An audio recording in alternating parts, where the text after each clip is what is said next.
പച്ചമാങ്ങ കൊണ്ട് എളുപ്പത്തിൽ ഉണ്ടാക്കാൻ കഴിയുന്ന 3 റെസിപ്പിയുടെ വീഡിയോ ആണ് ഇന്നിവിടെ കാണിക്കാൻ പോകുന്നത്. ഒന്നൊരു ചമ്മന്തിയാണ്, രണ്ടാമത്തെ ഒരു ചാറുകറി, മൂന്നാമത്തത് 2 ഫ്ലേവറിൽ വരുന്ന മാങ്ങാച്ചാറ്.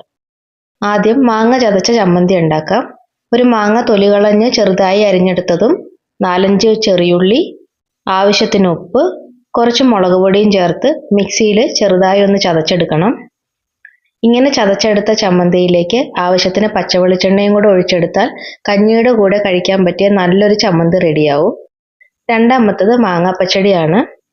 മാങ്ങ തൊലി കളഞ്ഞ് ചെറിയ കഷ്ണങ്ങളായിട്ട് നീളത്തിൽ അരിഞ്ഞെടുക്കുക. അതിനുശേഷം അത് അച്ചാറിടുന്നത് പോലെ ചെറിയ കുനുകുനാന്നുള്ള കഷ്ണങ്ങളായിട്ട് അരിഞ്ഞു മാറ്റി വയ്ക്കാം. അതിൻ്റെ കൂടെ 2-3 പച്ചമുളക് അതും ചെറുതായിട്ട് അരിഞ്ഞ് മാറ്റി വയ്ക്കണം. ഒരു ചട്ടി അടുപ്പത്ത് വെച്ച് പച്ചമാങ്ങയും പച്ചമുളകും ഒരല്പം വെള്ളം, ഉപ്പ്, വെളിച്ചെണ്ണ, മഞ്ഞൾപ്പൊടി ചേർത്ത് വേവിക്കാൻ വയ്ക്കാം. മഞ്ഞൾപ്പൊടി ഇല്ലെങ്കിലും നമുക്ക് മാങ്ങാപ്പച്ചടി വെളുത്ത കളറിൽ ഉണ്ടാക്കാറുണ്ട്, അങ്ങനെ നമുക്ക് ഉണ്ടാക്കാം. അത് വേകുന്ന സമയം കൊണ്ട് തേങ്ങ അരച്ചെടുക്കാം. തേങ്ങയിലേക്ക് ഒരല്പം കടുകും ജീരകവും ചേർത്ത് നല്ല പേസ്റ്റ് പോലെ അരച്ചെടുക്കുക. മാങ്ങയ്ക്ക് വേവ് വളരെ കുറവായതുകൊണ്ട് തേങ്ങ അരയ്ക്കുന്ന സമയം കൊണ്ട് തന്നെ മാങ്ങ വെന്തിട്ടുണ്ടാകും. ഇതിലേക്ക് ഈ അരപ്പ് ചേർത്ത് കൊടുക്കണം. ഈ അരപ്പ് ഇളക്കി കൊടുത്ത് വേണം തിളപ്പിച്ചെടുക്കാനായിട്ട്. പോരാത്ത വെള്ളവും കൂടി കുറച്ചും കൂടി ഒഴിച്ചു കൊടുക്കാം. ആവശ്യത്തിന് ലൂസ് പരുവമായാൽ ഇളക്കി കൊടുത്തുകൊണ്ട് തന്നെ ചെറിയ ബബിൾസ് വരുമ്പോൾ ഓഫ് ചെയ്യാം. വേറൊരു ചീനച്ചട്ടി അടുപ്പിൽ വെച്ച് ആവശ്യത്തിന് വെളിച്ചെണ്ണ ഒഴിക്കുക. ഒരല്പം കടുക്, ഉണക്കമുളക്, കറിവേപ്പില ഇതെല്ലാം കൂടി വറുത്ത് ചേർത്താൽ നല്ലൊരു മാങ്ങാപ്പച്ചടി തയ്യാറാക്കാം. വെറും 5 മിനിറ്റ് മതി ഇതേപോലൊരു കറി ഉണ്ടാക്കിയെടുക്കാനായിട്ട്. ഇതൊന്ന് എല്ലാവരും ട്രൈ ചെയ്ത് നോക്കണേ.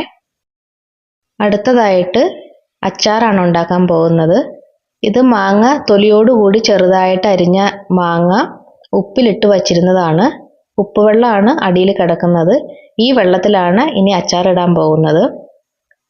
ഉപ്പിലിട്ട് വെച്ച മാങ്ങയിലേക്ക് ആവശ്യത്തിന് മുളക് പൊടി ചേർക്കുക. നല്ല രീതിയിൽ തന്നെ മുളക് പൊടി ചേർക്കാം. എരിവ് കുറവ് മതിയെന്നുള്ളവർ കാശ്മീരി മുളക് പൊടി ചേർത്താൽ മതി. അതിനകത്തേക്ക് ആവശ്യത്തിന് ഉലുവ പൊടിച്ചത്, ഒരല്പം കൂടുതൽ കായപ്പൊടി, ഇതെല്ലാം ചേർത്ത് നന്നായിട്ടൊന്ന് മിക്സ് ചെയ്യുക. വെള്ളം പോരെന്ന് തോന്നിയാൽ തിളപ്പിച്ച വെള്ളമൊന്നും ഒരിക്കലും ഒഴിക്കരുത്. അതിനകത്തേക്ക് ഒരല്പം വിനാഗിരി മാത്രം ഒഴിച്ചു കൊടുത്താൽ മതി. വെള്ളം ഒഴിച്ചാൽ അച്ചാർ പെട്ടെന്ന് കേടായി പോവും, അധികം നാളത്തേക്ക് ഇരിക്കാൻ പറ്റില്ല. ഇത് നല്ല രീതിയിൽ ഒന്ന് ഇളക്കി യോജിപ്പിച്ചെടുക്കണേ. ഇതാണ് സാധാരണ നമ്മൾ ഉണ്ടാക്കുന്ന പെട്ടെന്ന് ഉണ്ടാക്കിയെടുക്കാവുന്ന തരം മാങ്ങാച്ചാറ്. ഇനി രണ്ടാമത്തെ ഫ്ലേവർ എന്ന് പറയുന്നത് ഒരു ചീനച്ചട്ടി അടുപ്പത്ത് വെച്ച് കടുക്, ഉലുവ, വറ്റൽമുളക്, ഇഞ്ചി, വെളുത്തുള്ളി, കറിവേപ്പില ഇതെല്ലാം കൂടി നന്നായിട്ടൊന്ന് മൂപ്പിച്ചെടുക്കണം. മൂത്ത് വന്ന ഈ കൂട്ടിലേക്ക് ഒരല്പം മുളക് പൊടിയും കൂടെ ചേർത്ത് അത് ഈ അച്ചാറിനകത്തേക്ക് ഇട്ട് കൊടുത്താൽ നമ്മുടെ അടുത്ത മാങ്ങാച്ചാർ റെഡിയാകും. ഈ അച്ചാറിന് നല്ലൊരു ഫ്ലേവറാണ് കേട്ടോ. ഇതൊന്ന് നന്നായിട്ട് മിക്സ് ചെയ്തെടുക്കാം. ഇതാണ് 2 ഫ്ലേവറിലുള്ള അച്ചാറുകൾ. നമുക്കിത് ഒത്തിരി നാൾ കേടുകൂടാതിരുന്നോളും. ഒന്ന് ട്രൈ ചെയ്ത് നോക്കണേ.